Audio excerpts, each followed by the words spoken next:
أنماط الرجال المختلفة. الرجل التقليدي يتمسك بالقيم والعادات التقليدية وغالباً ما يكون محافظاً في آرائه. الرجل العصري منفتح على الأفكار الجديدة والتغيير ومواكب للتطورات الحديثة. الرجل الرياضي يهتم بصحته ولياقته البدنية ويمارس الرياضة بانتظام.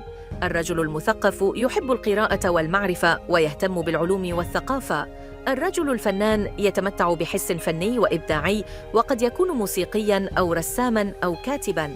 الرجل العملي يركز على إنجاز المهام وتحقيق الأهداف ويهتم بالتفاصيل. الرجل الاجتماعي يحب التواصل مع الآخرين ويستمتع بقضاء الوقت مع الأصدقاء والعائلة. الرجل المتواضع يتميز بالتواضع وعدم التكبر ويتعامل مع الآخرين بلطف واحترام.